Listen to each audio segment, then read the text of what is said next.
Hello, my lovelies. I'm Ginny O, the author with no last name, and it's November and National Novel Writing Month. And today I want to talk about the hierarchy of drafts, the first draft. So I've done a video summarizing the hierarchy of drafts and the three drafting process and what type of writing advice that you might need at each step of the process. Now I want to spend, like 3 videos on each step, going over for about 20 minutes to focus on what type of writing guidelines you might need during each step of the drafting process. Uh, for ease of use, understanding, keeping everybody on the same page, what we're going to do is we're going to call this a 3-draft process. So we're not going to be like, well, 4 drafts, 5 drafts, 6 drafts, 3. So in this video, we're going to talk about the first draft. So the purpose of the first draft is to literally get the story out. This draft is solely for you. Okay. This means it doesn't have to be perfect. All it does is it has to exist, and it has to get that idea in your head out onto the page. And this can be sometimes the most exciting and the most difficult part of the process, because you're like, I'm gonna get bogged down in the soggy middle. I don't know where I'm going. I don't know what I'm doing. This, that, and the other thing. So you decide to go looking for some writing guidelines, and I really don't.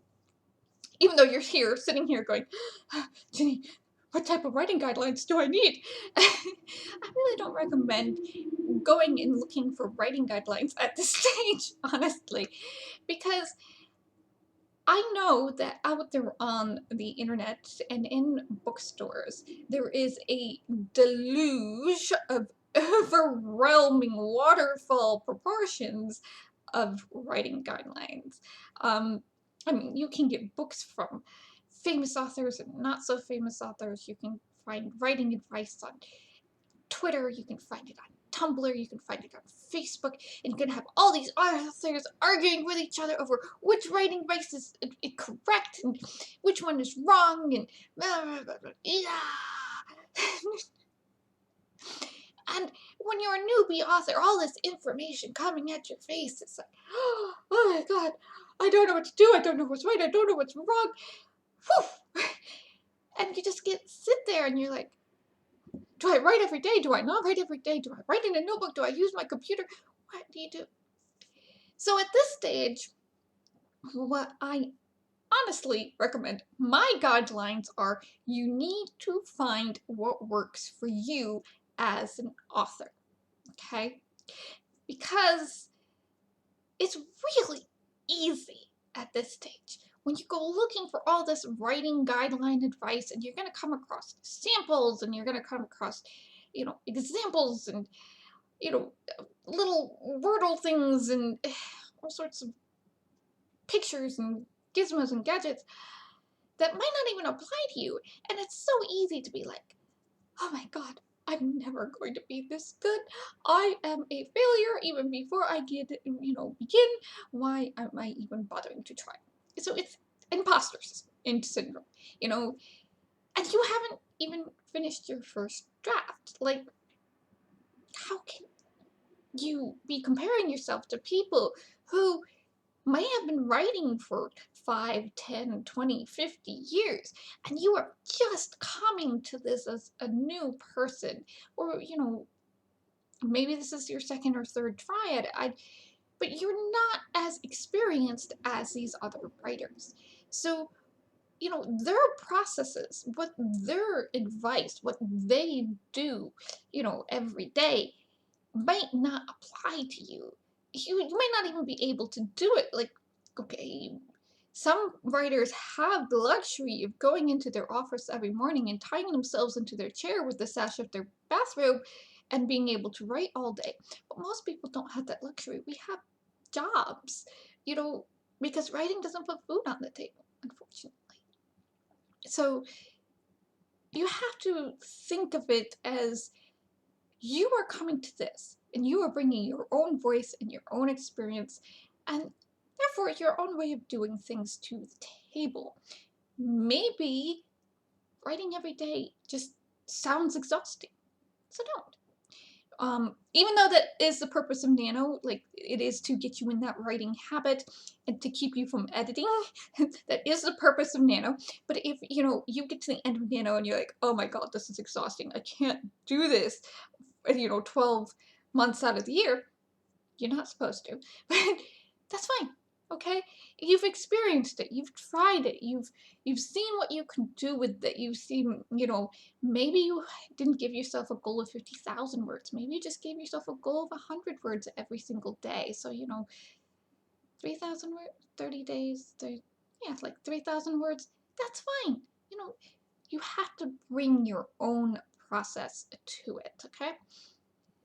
So, when you are writing your first manuscript, you need basically to do whatever it takes for you to get the story out. So this is you telling the story exactly the way you want to tell it. This is what makes you love the idea, what makes you excited about the idea, what it makes you want to, it's the thing that makes you want to grab the person nearest you, sit them down and chatter at them for hours on end about it, okay? It's word vomit. Just get it all out there. And so if you need to create mood boards or create a cast list, cast your book as a movie for Hollywood, or create a music playlist, or create, you've realizing that you have all this world building and you don't know how it's going to fit into the story. So maybe you just need to create a lore book about the world building that you're doing. Maybe you love making maps. Ooh, would you make me some maps? I love maps. I wish I could make maps. Maybe you want to make some maps, or maybe you want, or maybe you need an outline. There, maybe you've been trying to go without an outline, because you've done the outlining in high school, and oh my god, it's just so boring and painful, and outlines don't have to be boring or painful, they don't have to be, that way, but you might need it for your process as a writer because you don't know how to finish your story, so you need some sort of guidepost to help you finish your story. So maybe you have to have an outline. Or maybe you're one of those people who don't need an outline. Or maybe you're somewhere in between, And so when you are writing your first draft, like I said in the last video, the type of advice you need to go look for is the type of advice that gets you unstuck. Okay?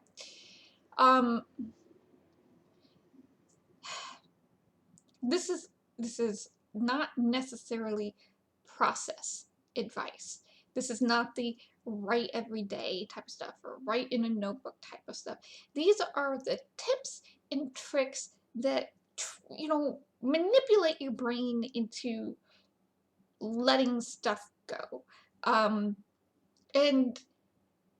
being okay with, setting up problems for future you, like relaxing and, being like, okay, I don't know what's going on here, so I'm just going to write. I don't know what's going on here, and so I can move on to the next scene and get to, towards the end of my story.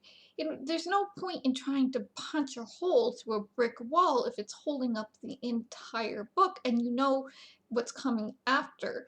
You might, so the type of process advice that you're going to be looking for is things like bracketing.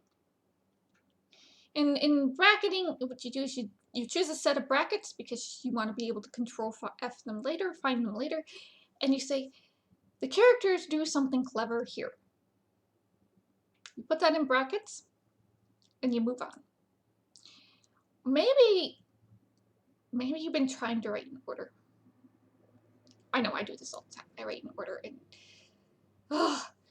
I have to write in order. My brain doesn't want to write out of order. If I write out of order, I just don't know what's going to happen. It's like the whole world's going to implode. But maybe you've been writing in order and you just feel really stressed about it, and you have this scene later on that you just really want to get out of your head, and you're not a synopsis outliner. And so you're like, okay, I'm going to go write this scene out. You can write out of order. Okay, you don't have to worry about that. You write out of order if you have to. As for like other little tricks to help you with your brain, change the color of the background of your word processor document. Some people use mint. They say it helps with eye strain, but like that will help trick your brain into relaxing again. The same goes for changing your font. If you've been writing in Courier New, or you're writing in Arial or Sans or something boring like Times New Roman, and you're just finding yourself, obsessed with your word count and your page count, and you're like, oh, I want to get out of this type of thing, or, it's just not working. Change your font. Be wild. I know it's a cliche. Use Comic Sans. Comic Sans was created for a reason. Choose a font that reflects the atmosphere of your story. When I write like medieval fantasy stuff, I write in a font called Rainbow Mansion, and it's kind of Victorian, a little floofy type of font. It's legible, but it's not, Times New Roman. Do I change it back to Times New Roman before I publish? Absolutely. Or Courier or Garamond or whatever.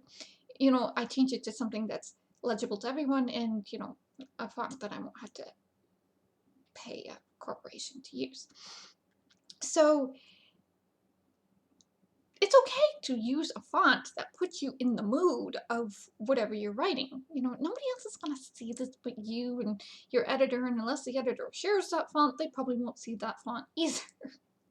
Or your beta reader, whoever is you're sharing this with to share your excitement, that type of thing.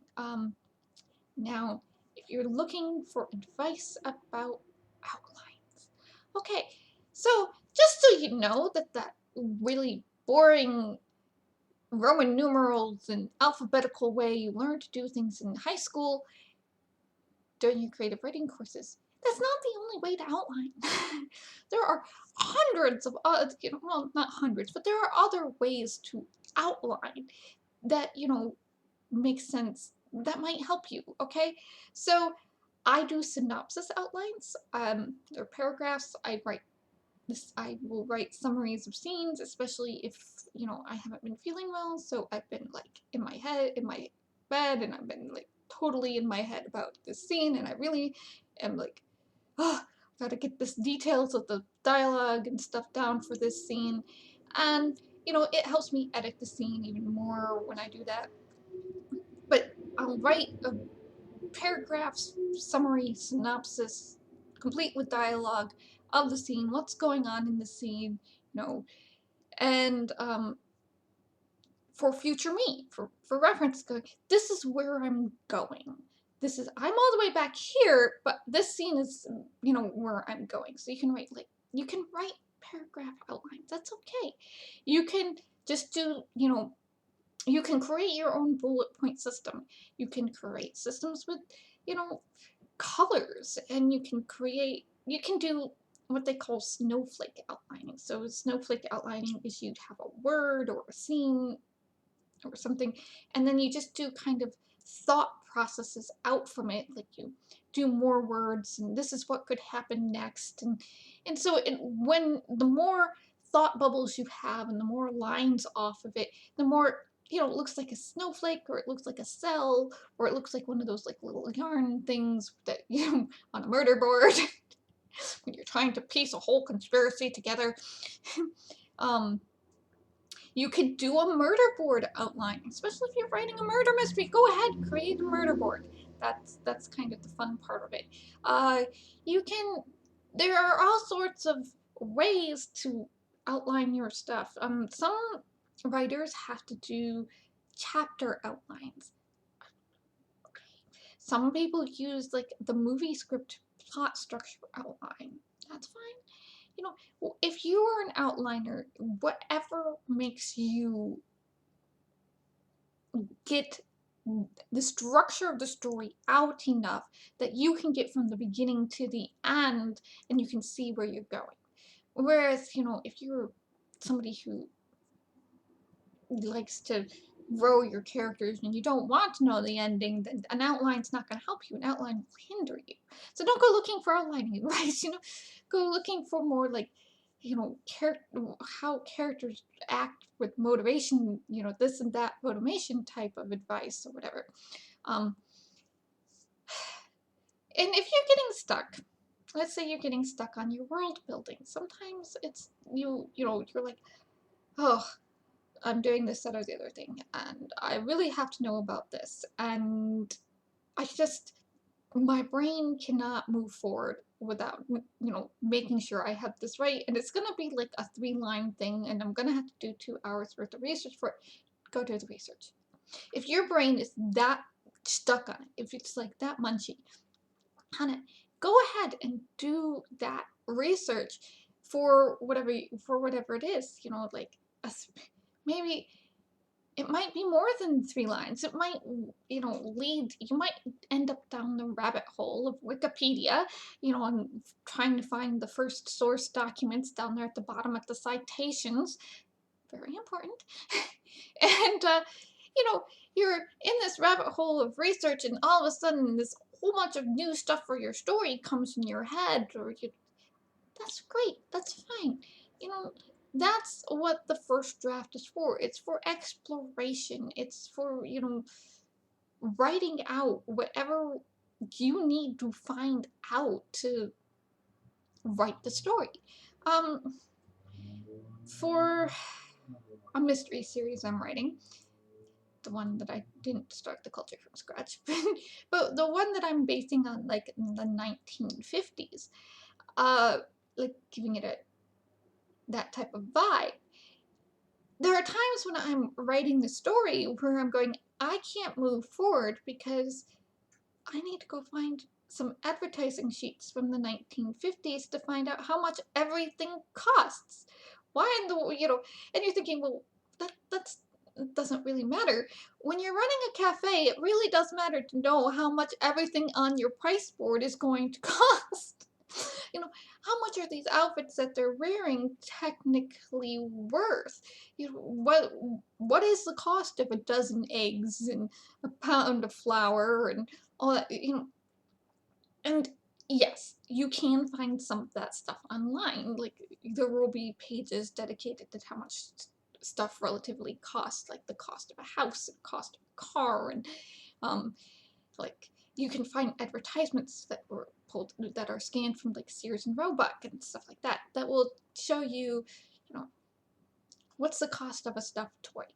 Why would you need to know that? Well, I don't know why I need to know that, but I do need to know that, so I can't move forward without knowing this. So you go, you look it up, you save it, you move on, and you know, sometimes just taking that 5, 10, 20-minute detour will let you like will be like, okay, now that I know what it is, I can like spill out another 1,000 words and move on, you know. So that's the type of thing that, you know, you're looking for. What type of advice will help get you unstuck? Now, I do have a whole video about things to do if you hit writer's block, you know, go watch that. And the other type, you know, some like tricks and tips type of advice, not like process advice. Find your own process. And, you know, just this first draft is always about you. The story you want to tell. And what makes you excited and what makes you passionate. And, you know, and if worst comes to worst and you're really blocked, and, you know, and even the advice of going back like 6 lines or 6 paragraphs to find if that's the problem, to see if that's the problem isn't helping you. It might be that you just haven't run across the inspiration to take that next step yet. So, you know, you might have to walk around the world a little while longer before that inspiration hits you, or you find that inspiration, that talking about it. Like the Dawn Queen. I had a very hard time moving forward with that one until I hit this inspiration of, because part of the story that I'm working with was Cinderella. And what was the prince thinking during the whole Cinderella scene? We know kind of what Cinderella is thinking. We always think about that scene from the point of view of Cinderella. But how often do you think about that scene from the point of view of the prince? So I finally saw some posts about, here's the point of view. What about the point of view of the prince? He's been trained in this and so on and so forth. And it was just like, oh, I get what I want to do with this girl now. And, I really want to explain the point of view of the prince too. That's really like interesting and exciting to me. And I was finally able to move forward in the book because I had finally found that kind of, the inspiration aspect of it that it just hadn't occurred to me before. So, when you're doing the first draft, do what you need to do, okay? And try to block out this deluge of advice about process and, grammar and, all this technical stuff. Because for a first draft, none of that matters. You don't know how much of the stuff in the first draft you're actually even going to keep. So focus on getting the story out. Whether there's summation in parts of your story, whether you're doing the bracketing thing, whether, you're doing Daffy question answer exchanges, so just so you can get kind of the information going around. Maybe you're doing, what does my character think? What does my character feel in places? That's fine. Get the story out the way you want to tell it. Don't worry about it being perfect. It can be messy. It can be, you could have 5 different viewpoints, and, somebody's in first person, another person's in third person, it just has to exist. You can't do anything else with your book unless it exists. You can't edit a blank page, okay? So, relax, breathe in, breathe out, just look for tips and tricks that will keep you going, and, just push everything else to the side and get that story out. And when you do, yay! You finished a book. That is amazing. That is great. So many people don't do that. And, you need to reward yourself. So get some ice cream. Get your favorite coffee drink. I don't know. Buy a book by your favorite author. I have no idea. Whatever makes you feel really happy, treat yourself to that when you have finished something important like this. Because so many people say they're going to finish a book and so many people don't. And the fact that you're even trying, and that, and when you succeed, because I believe in you, that you can succeed, that it will feel all that much greater. All right. Take care of yourselves, my lovelies. Stay safe, bless, and I'll see you in the next video.